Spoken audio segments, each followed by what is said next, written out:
Ok. Alors aujourd'hui, le chapitre 6 va nous apprendre un peu ce que c'est le Nefesh Abamit. Donc une fois qu'on a bien expliqué les forces de l'âme divine, ses vêtements, ce que c'est l'âme divine, maintenant on a besoin de connaître l'ennemi, l'âme animale. Si on veut combattre l'ennemi, il faut connaître l'ennemi. Et comment le combattre? Il faut connaître sa façon de réagir, ses réactions. Alors déjà, le Nefesh Abamit, l'âme animale, on l'a appris à la fin du premier chapitre.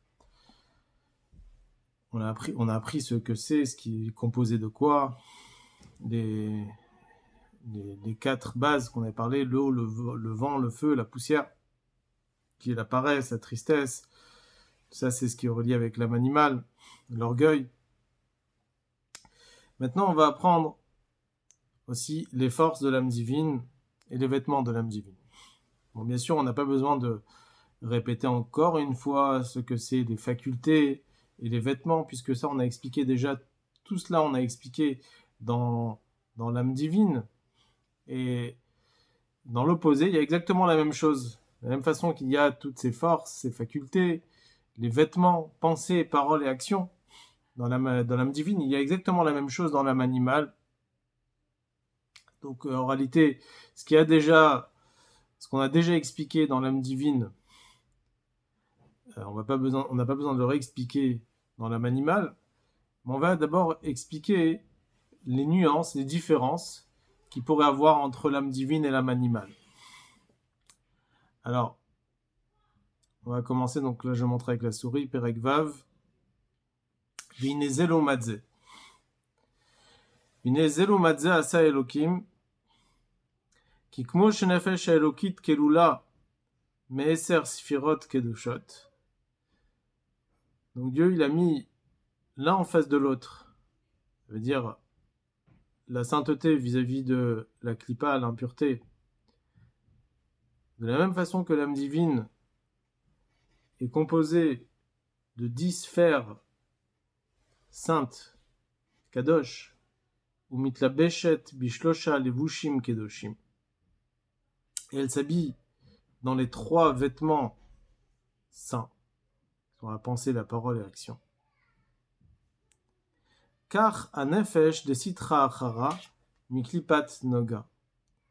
Ainsi, l'âme qui est dans l'autre côté, qui provient de la klipat noga. Donc, comme on a appelé ici l'âme animale, on a parlé de l'autre côté, sitra achara, ou bien klipat noga. On va expliquer après plus tard ce que c'est klipat noga. Mais en tout cas, c'est cette âme-là qui est appelée l'autre côté. Amlou Beshet Bedam Adam, qui est habillée dans le sang. Pourquoi cette âme est habillée dans le sang? Comme on a expliqué avant dans le premier chapitre, que la chaleur qu'il y a dans le sang, c'est la partie spirituelle du matériel, et qui va être un réceptacle au matériel du spirituel. C'est pour qu'il puisse avoir un lien entre le matériel et le spirituel. Donc la partie la plus matérielle du spirituel va se rattacher avec la partie la plus spirituelle du matériel, et ça va au lier. Donc dans l'occurrence ici, c'est la chaleur qu'il y a dans le sang, où là à l'intérieur, dans cette chaleur, va s'habiller l'âme animale. Je fais dans les mots. Kelula me'eser kitrin de mesa avuta. Elle est composée de 10 couronnes d'impureté. Donc, l'impureté, on appelle ça des couronnes. Les 10 couronnes de l'impureté. Alors, dans la Gdusha, on n'appelle pas ça des couronnes, mais dans la Touma, dans l'impureté, on appelle ça des couronnes. Pourquoi? Parce que c'est comme une couronne qui est au-delà de la tête, qui est au-dessus de la tête. Et les forces de l'impureté et les forces de l'âme animale, elles sont avec une puissance, elles sont avec une ferveur. Comme on voit dans l'animal même. Dans un animal, l'animal a des midotes, et les midotes, elles sont avec une force. elles tiennent très fort. Pourquoi? Parce que une mida, un animal, pardon, elle n'a pas d'intellect.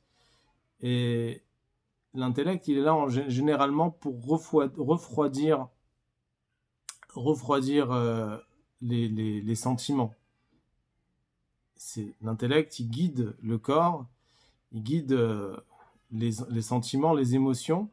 Et donc en général, l'intellect qui voit un peu les choses d'une autre façon que les sentiments.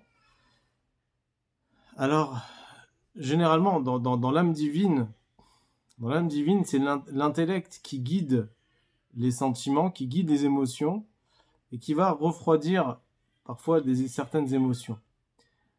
Alors que dans l'âme animale, c'est le contraire. C'est comme un animal. Un animal, il est guidé par ses émotions. Donc, qu'est-ce qui est avec puissance? C'est les émotions, les sentiments. Et l'intellect, il est là uniquement pour guider les émotions de la personne. Donc en réalité, le point central de l'âme animale, c'est les émotions. Le point central de l'âme divine, c'est l'intellect. Donc dans l'âme divine, il y a des émotions, mais c'est l'intellect qui va donner naissance à des émotions.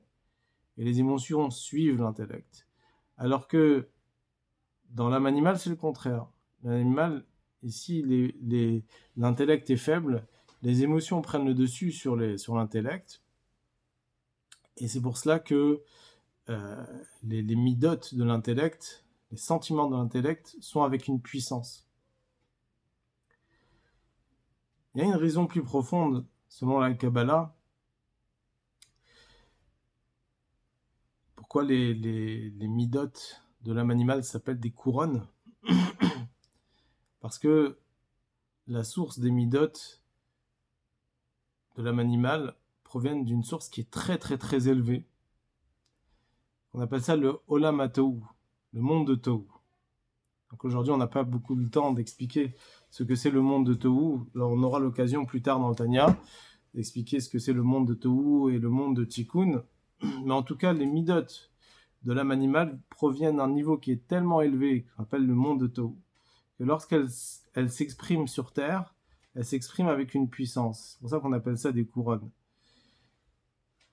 Le but, c'est de transformer cette puissance de l'âme animale, ces midotes de l'âme animale en Gdusha.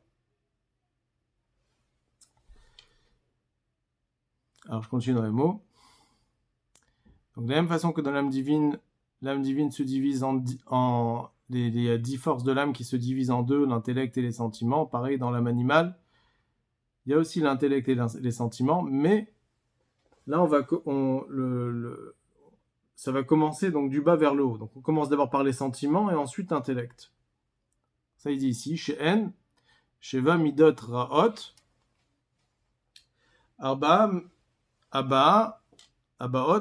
Me'arba Yesodot Ra'im Aniskar Le'el. Il y a 7 mauvaises midot qui proviennent des quatre éléments de l'âme qu'on a mentionnés auparavant. On avait parlé de l'eau, le vent, le feu, la poussière, qui sont reliés avec la colère, l'orgueil, la paresse et la tristesse. Et il y a Vesechel Amolidan et l'intellect qui leur donne la naissance. Donc à l'opposé de l'âme divine, où l'âme divine, l'essentiel, c'est l'intellect, c'est ce qui va guider.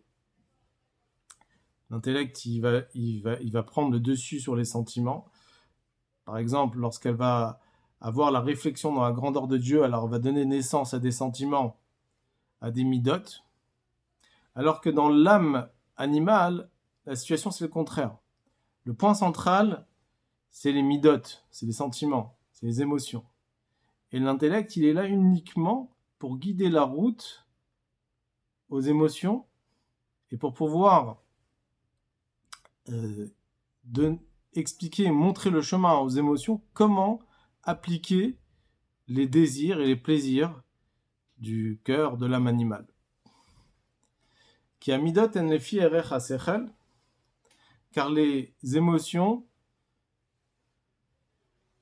sont en fonction de l'intellect. Ça veut dire quoi? C'est-à-dire que l'intellect, de façon générale, il est batel, il est soumis. L'intellect, il est, il va essayer de regarder les choses de façon optimiste et il va essayer de voir les choses sans intérêt. Il va essayer de voir la vérité, où se trouve la vérité, essayer de comprendre la réalité des choses. Et en fonction de ces données-là, de ce que l'intellect il va réfléchir, il va décider comment il doit se comporter. À l'opposé, les midot, c'est plus égoïste. C'est qu'est-ce qui est bien pour moi, qu'est-ce qui va me faire plaisir, dans quoi je vais me retrouver moi-même. Donc dans les midot, dans les sentiments, c'est le moi qui ressort. Pourquoi avoir plaisir? Et donc les midot ne recherchent pas le émet, elles ne recherchent pas la vérité. Et ça ne va pas les déranger si ils se sentent pas parfaits. Alors que dans les forces de l'âme divine, l'essentiel c'est l'intellect. L'intellect, c'est un réceptacle à la soumission complète envers Akadosh Baruch Hu. Alors il est vrai que l'essence même de l'âme divine, c'est au-delà de l'intellect. L'essence même de l'âme divine, c'est Chelek Elokam Imal Mamash, comme on avait dit dans le deuxième chapitre, c'est une partie de Dieu. Et son lien avec Akadosh Baruch Hu n'est pas basé sur l'intellect. Malgré tout, lorsqu'il s'agit ici des facultés, des forces intérieures de l'âme, lorsqu'il s'agit ici du réceptacle de la divinité, alors, dans l'âme divine, là, c'est l'intellect. L'intellect, il cherche la vérité, il cherche le émet, et en fonction de ce qu'il va comprendre, il va pouvoir décider à se soumettre et à se donner entièrement à Kadosh Baruch. Par la réflexion, dans la grandeur de Dieu, il va donner des naissances à des sentiments d'amour de Dieu, de crainte de Dieu. Alors que l'âme animale, étant donné qu'elle est animale, alors l'essentiel, c'est quoi? C'est le ani, c'est le moi. C'est moi qui est au centre. C'est l'ego. Quel intérêt je vais avoir? Qu'est-ce que je vais avoir de cela? Et tout ça, ça commence par les midot. Le sechel, l'intellect, il va lui dire comment réaliser les midot et comment lui faire comprendre que cette chose-là, elle est bien pour lui et cette chose-là, elle n'est pas bien pour lui. Donc là, il n'y a pas des midot qui sont nés du sechel de l'intellect, mais les midot s'adaptent au sechel. C'est ce qu'on appelle, ce qu'il dit ici, il dit ici dans le texte, qui a midot en le fi erech ha sechel. C'est-à-dire que les midot, les sentiments, s'adaptent au sechel. C'est pas l'intellect qui donne des émotions, mais c'est les émotions qui vont se mettre au niveau du sechel pour que l'intellect puisse guider les midot. Comment on voit cela? Ki akatan choshek ve'ohev dvarim ketanim pechute ha'erech.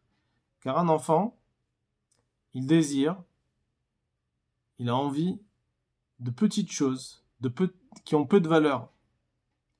Le fiche sechel, chez sichlo katan ve'katzar, les asik dvarim ikarim yoter mehem, puisque l'intellect d'un enfant est petit et il ne comprend pas pourquoi certaines choses ont de la valeur.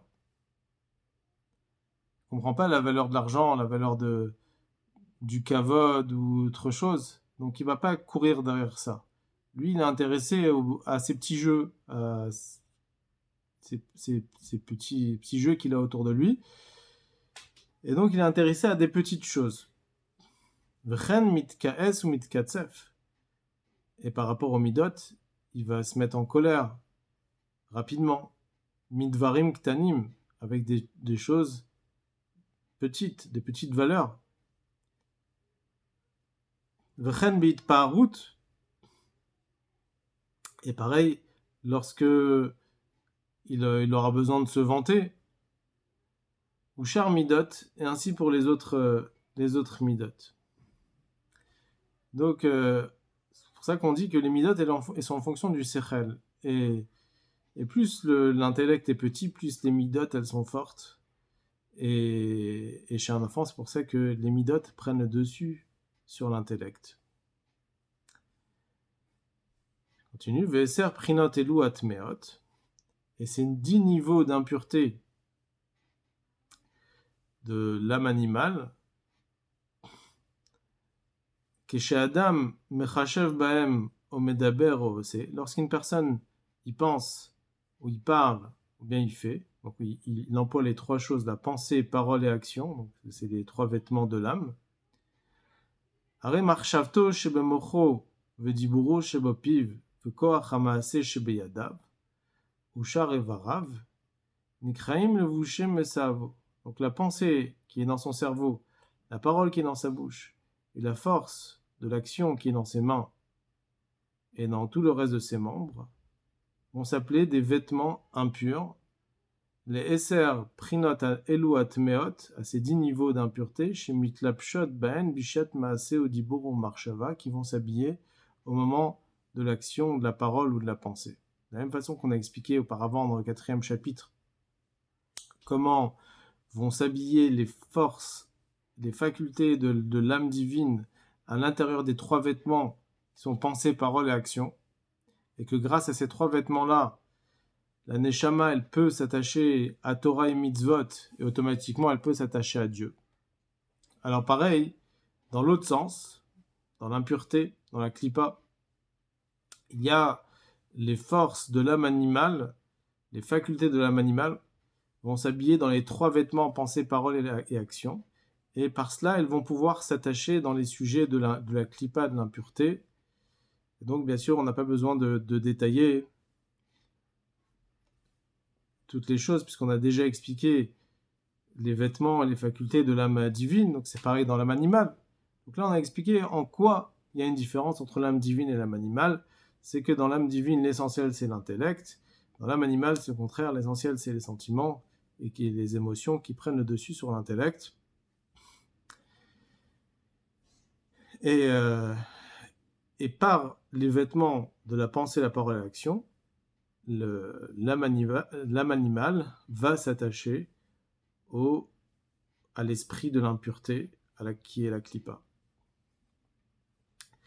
Donc maintenant, une fois qu'on a bien expliqué les forces, les facultés et les vêtements de l'âme animale, et qu'on avait expliqué avant que dans l'âme divine, on avait expliqué longuement la qualité des vêtements de l'âme divine, que par les vêtements de l'âme divine, la Neshama, elle peut s'élever très très très très haut, elle peut s'attacher à Kadosh Baruch Hu à un niveau très haut.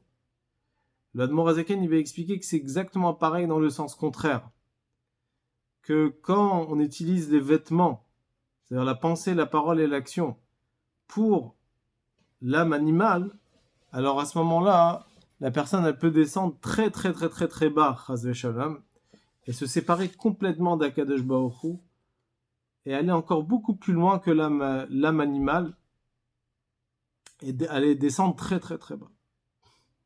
Pourquoi ?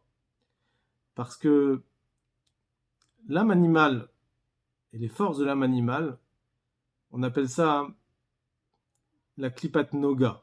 C'est une Klippa qui est claire. Maintenant, les vêtements de l'âme animale, ça s'appelle les Shalosh Klippot Atmeot. C'est les 3 écorces de l'impureté. Donc, entre la Klippa qui est la Klippat Noga, dans l'impureté, il y a 2 niveaux. Il y a un niveau, ce qu'on appelle Klippat Noga, c'est une Klippa qui est claire, c'est une Klippa qui peut se raffiner, qui peut s'élever. Donc ça, c'est l'âme animale en soi. Dieu, il lui a donné une Klippa qui peut se transformer, qui peut s'élever. Mais après, il y a une Klippa qui est beaucoup plus bas que ça. On peut descendre à cause de la pensée, la parole et l'action de l'âme animale. C'est les Shalosh Klippot Atmeot, c'est les 3 écorces de l'impureté. Sur cela, il n'y a pas d'élévation. Une fois que ça tombe dans les 3 écorces de l'impureté, c'est très très très compliqué à retirer cette vitalité qu'on a mis dans ces écorces de l'impureté. Alors c'est justement, on va essayer de comprendre ici la différence entre la Klippat Noga et les autres clipotes. Mais d'abord, on va expliquer comment on peut définir la clipa. Qu'est-ce que ça veut dire le mal? Qu'est-ce que ça veut dire le rat? On sait très bien que ce qui est mal, c'est mal. On sait très bien que tuer ou voler, c'est quelque chose de mal. Aller aider une personne qui est faible, aller respecter ses parents, faire du bien, on sait que c'est du bien. Mais où est exactement la frontière entre le bien et le mal? Quelles sont les règles de toutes ces choses d'action qui sont... On ne sait pas si ce sont des choses autorisées, c'est autorisé de faire, mais on ne sait pas si c'est bien ou si c'est mal. Il y a quelque chose qui est entre les deux, il y a un intermédiaire entre le bien et le mal. Alors ici, le Admor HaZaken, il va déjà dire clairement. Il dit, le Tov, le bien, il y a une seule chose. Le bien, c'est Akadosh Baruch Hu. Akadosh Baruch Hu, en od milvado, il n'y a rien en dehors d'Akadosh Baruch Hu. Tout ce qui est rattaché à Dieu, tout ce qui est soumis à Dieu, tout ce qui est battel à Dieu, c'est du bien.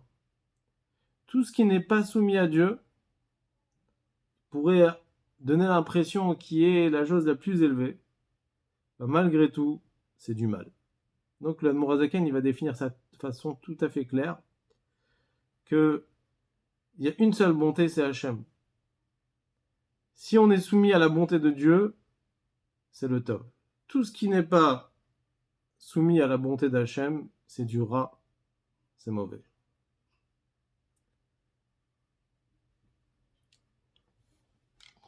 Alors il dit comme ça. Je continue le mot. Vehen hem kol hamaasim asher naasim tachat hashemesh asher hevel veraot ruach. Qu'est-ce que c'est l'impureté? C'est quoi la klipa? C'est toutes les actions qui se font dans ce monde, on dit sous le soleil, c'est-à-dire dans ce monde, qui n'ont aucun but de gdusha, de sainteté, ils n'ont pas aucune soumission à Dieu. Que tout est du Evel, ça veut dire comme le roi Salomon, Shlomo HaMelech, il dit que tous les sujets de ce monde-ci, c'est futile, c'est du souffle, ça vaut rien. Pourquoi c'est du souffle? Parce que tout va partir et un jour on va plus le voir. Donc on appelle Evel. Et non seulement que ça s'appelle du Evel, mais ça s'appelle aussi Rout Ruach. Rout Ruach, ça veut dire un esprit mauvais. Esprit mauvais, qu'est-ce que ça veut dire? L'Admor HaZaken explique dans le Zohar, c'est rapporté comme Shekatouf Bezohar Beshalach Shem Tviru Derucha Chulu. Ça s'appelle l'esprit qui casse. Ça veut dire que c'est un esprit qui brise la spiritualité, la sainteté. Parce qu'à partir du moment où une personne se préoccupe trop dans les sujets de ce monde-ci, pas pour servir Dieu, alors à ce moment-là, il brise, en quelque sorte, il brise l'esprit de la Gdusha, il brise l'esprit de l'impureté, de la Gdusha, de la sainteté, pardon. Et de la même façon qu'on voit ça dans le troisième vêtement qui est l'action, pareil dans les autres vêtements, V'chen kol hadiburim v'chol hamachshavot asher lo l'Hashem ema. Toutes les paroles et toutes les pensées qui ne sont pas pour Dieu, v'li retzono v'la avodato, ni pour sa volonté d'Hachem, ni pour pouvoir servir Dieu. Alors tout cela, ça s'appelle Evel Verot Ruach, ça s'appelle des choses futiles, des choses qui peuvent briser c'est l'impureté qui peut briser la sainteté, la Gdusha. Chez Zéou Pirouche Lachan Sitra Achara. Et ça, c'est l'explication du mot Sitra Achara. Pirouche, Tzad Acher She'eno Tzad Gdusha. C'est un autre côté, qui n'est pas le côté de la Gdusha. Donc il n'y a pas de milieu, il n'y a pas de juste milieu. C'est où on est dans la Gdusha, on n'est pas dans la Gdusha.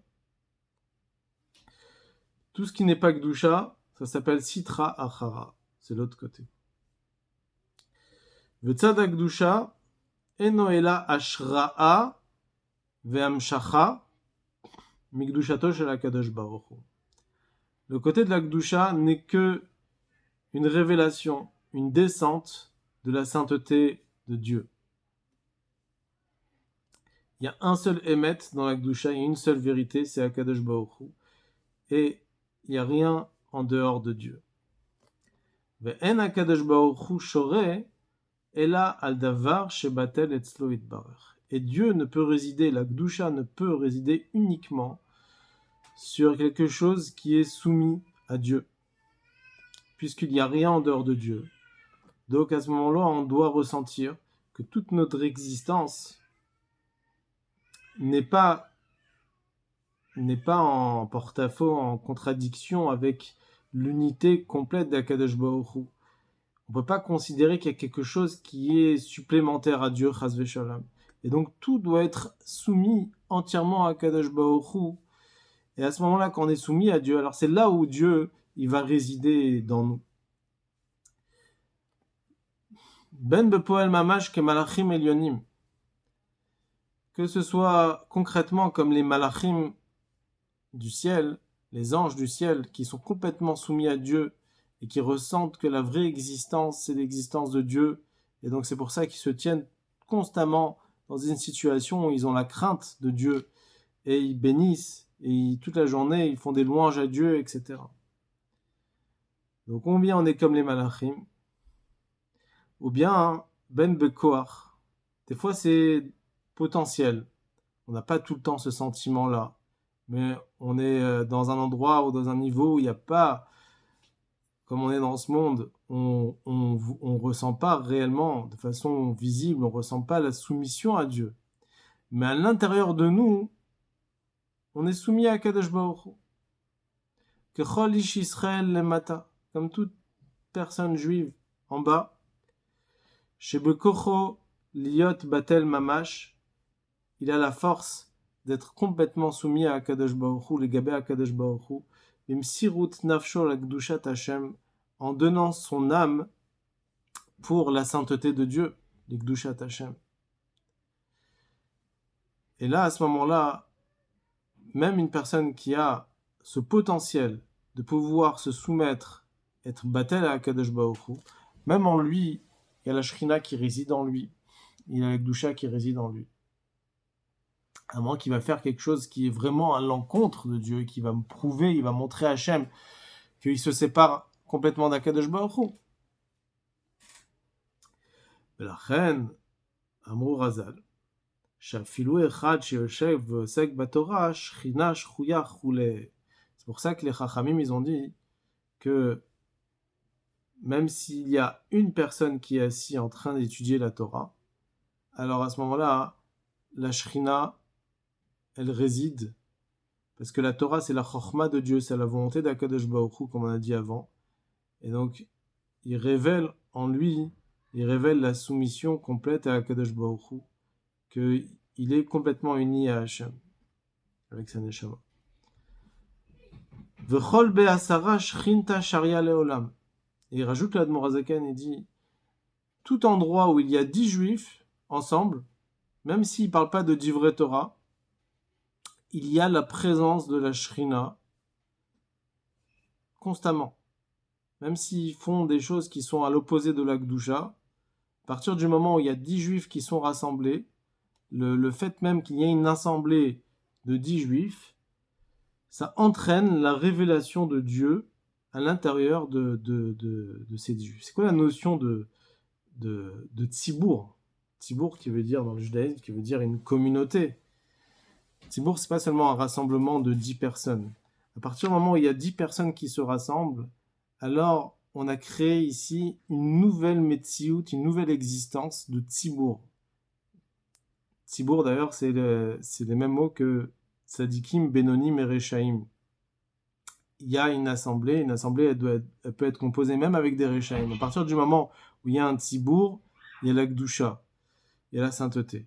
Et à ce moment-là, il y a différentes règles par rapport à ça. On ne peut pas dire, par exemple, des choses de Gdusha si on n'est pas 10. On ne peut pas dire Kaddish, on ne peut pas dire Barechou. À partir du moment où on n'est pas 10 personnes. À partir du moment, la tfila, elle est beaucoup plus acceptée par rapport à Kadosh Baruch Hu quand on est 10 personnes. Même si on n'est pas tout à fait méritant. Mais quand il y a un minyan, alors à ce moment-là, c'est écrit que Akadosh Baruch Hu, il écoute directement la tfila du tzibour, la tfila de la communauté. Et la tfila du tzibour, un jour de semaine, est considérée, pendant les 10 jours de pénitence et 10 jours de teshuva, même si on prie seul, Dieu il considère comme si on priait en tzibour, on priait en communauté. Parce que c'est un moment où on est très très proche d'Akadosh Baruch Hu. En tout cas, à partir du moment où il y a 10 juifs qui se rassemblent ensemble, alors à ce moment-là, se révèle ici le Etzem, l'essence même de leur Neshama, jusqu'à que ça fait une nouvelle existence. Et on dit qu'à ce moment-là, au moment où il y a 10 juifs, même un malach, il ne peut pas se trouver à ce moment-là parce qu'il voit cette grande révélation de lumière que le malach, l'ange, il a peur de cette révélation. Alors bien sûr, ça ne nous enlève pas le libre arbitre et qu'on peut choisir de faire quelque chose aussi qui n'est pas convenable. Mais à ce moment-là, c'est encore pire. C'est très grave de faire ça. C'est comme si vraiment on se révoltait contre le roi. Donc c'est sûr qu'une faute qui est commise en public, c'est beaucoup plus grave. Mais dans l'autre sens, on va parler dans le côté positif, quand il y a 10 juifs qui sont rassemblés, le simple fait d'être rassemblés, même si on ne fait pas des mots de Gdusha, il y a la Shrina qui réside et qui est là.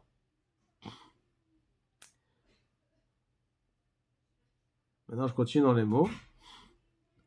Aval kolma she'eno batel etzlo itbarer, et là, ou davar nifrad bifne atzmo. Tout ce qui n'est pas soumis à Akadosh Baruch Hu et qui se sent indépendant de Dieu, eno mekabel chayut mikdushato shel Akadosh Baruch Hu. Il ne peut pas recevoir la vitalité de la sainteté d'Akadosh Baruch Hu, puisque il empêche la Gdusha de pouvoir se révéler partout, puisqu'il n'est pas d'accord avec l'idée qu'il n'y a rien d'autre qu'Akadosh Baruch Hu. À partir du moment où tu n'es pas soumis à Dieu, c'est-à-dire que tu penses que tu es indépendant de Dieu, et tu peux te débrouiller sans Dieu. Donc à ce moment-là, tu empêches la révélation de la Shrina à cet endroit-là. Donc tu ne peux pas recevoir la vitalité d'Akadosh Baruch Hu, mi primnat pnimiut akdusha ou maota, ve'atzmuta bichvoda ou ve'atzma, qui est de la profondeur de la Gdusha. Et donc, la divinité profonde d'Akadosh Baruch Hu ne se révèle pas en lui. Il va avoir une partie extérieure, parce qu'il a besoin de vivre malgré tout. Dieu, il a besoin de lui donner de la vitalité, même s'il va à l'encontre de la volonté de Dieu, à l'encontre de la Gdusha. Donc Dieu, il va lui donner de la vitalité pour qu'il puisse continuer à vivre et qu'il puisse faire peut-être un jour faire Teshuvah. Mais